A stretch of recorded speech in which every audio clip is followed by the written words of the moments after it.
Hi hello welcome to జాసాన్ media. ఏంటి నిజమా? ఈ పాటకు డ్యాన్స్ కొరియోగ్రఫీ చేసింది చిరంజీవా? అవును. ఆ పాట ఏంటంటే సంధ్య పొద్దుల కాడ సంపంగి నవ్వింది అనే సాంగ్ అందరికీ తెలిసిందే. ఈ సాంగ్ చిరంజీవి కెరియర్లో చాలా గుర్తుండిపోయే క్లాసికల్ సాంగ్. ఈ పాటలో చిరంజీవి రేస్ నెక్స్ట్ లెవెల్లో ఉంటుంది. నటి రాధిక కూడా చిరంజీవికి ఏ మాత్రం తగ్గకుండా స్టెప్స్ వేస్తుంది. ఈ పాట 1983లో వచ్చిన అభిలాష సినిమాలోనిది. ఇళయరాజా ఈ బాణీని సమకూర్చారు. వేటూరి సుందరరామ్మూర్తి అద్భుతమైన సాహిత్యం అందించగా ఎస్పి బాలసుబ్రహ్మణ్యం, ఎస్ జానకి పాటను పాడి ఊపిరి పోశారు.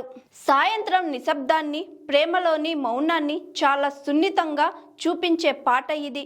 వేటూరి గారి పదాలు, ఇళయరాజా మెలోడీ కలగలిపి సాంగ్ స్వచ్ఛమైన క్లాసికల్ ఫీల్ ఉంటుంది. అయితే ఆశ్చర్యకరమైన విషయం ఏంటంటే చిరంజీవి, రాధికలు స్వయంగా ఈ పాటకు కొరియోగ్రఫీ చేశారు.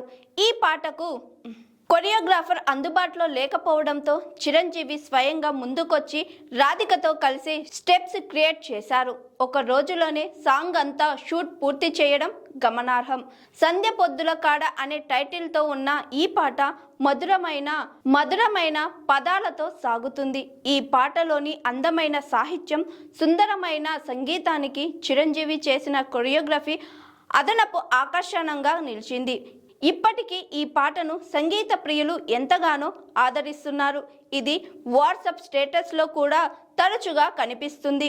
అది చిరంజీవి అంటే నాకు తెలిసి డ్యాన్స్లో బాస్ని కొట్టేవారు ఉండరేమో.